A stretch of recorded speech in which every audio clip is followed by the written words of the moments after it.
What is your full name and date of birth, please? Marcella Hernandez, 12983. All right. Ms. Hernandez, first of all, I'm going to review these allegations with you.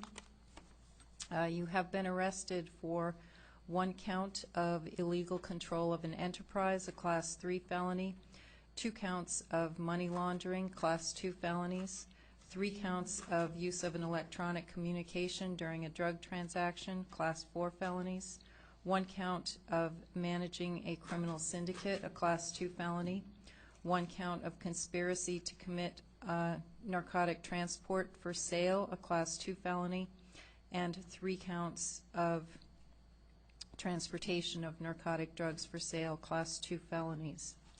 I'm appointing an attorney for you that will be subject to reimbursement.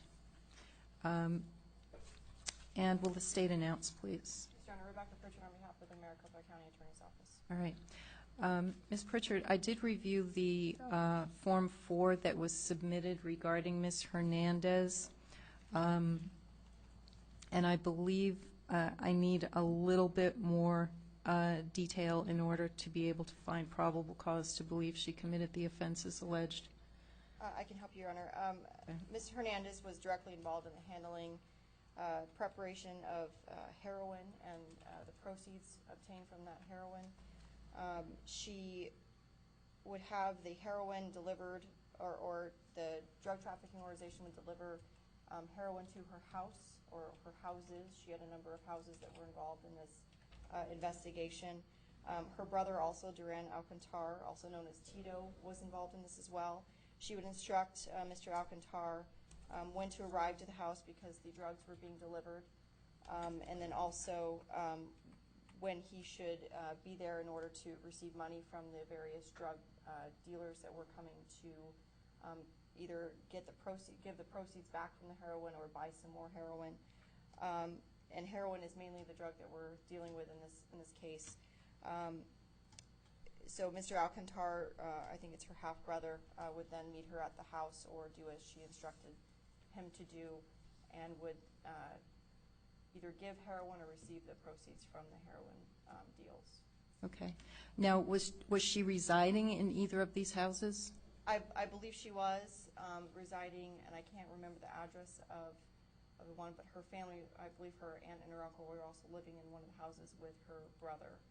Okay. I believe she was listed on both of the residences, either information, the deeds, or I believe they were registered to her. And then one of the houses was also she and her ex-husband's house, and she was registered to that deed as well. Okay. All right.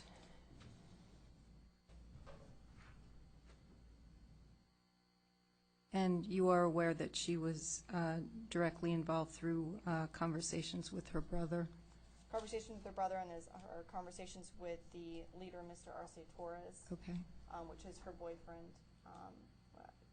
She was involved with him and would spend time with him, personal time as well as time assisting the drug trafficking organization.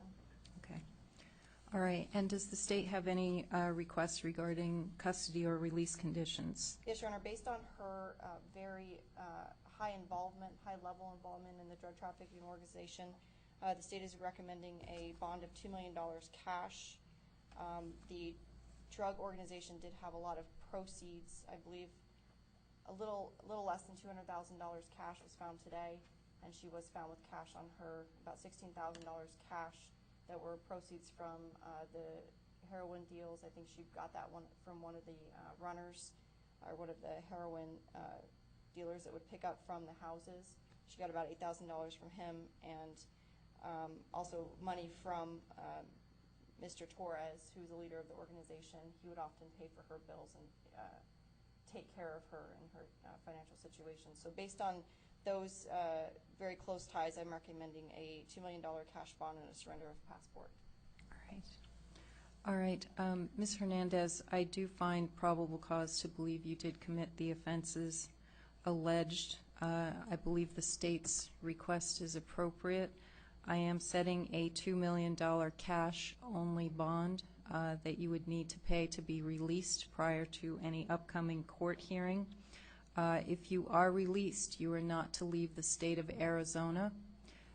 Your passport is to be surrendered prior to your release from jail. Somebody would have to surrender it to the clerk of the court before you could be released from jail. You were to have no contact with any co-defendant. There are some other conditions in this order regarding your release. If you fail to appear for your upcoming hearing, the court could issue a warrant for your arrest, and you could forfeit what was posted for the bond. Do you understand? Yes, ma'am. All right. You'll have a hearing within a week. It will be in the Superior Court downtown in the Regional Court Center. You will be able to meet with your appointed attorney at that time. You do need to step over to the clerk's desk to sign for your order.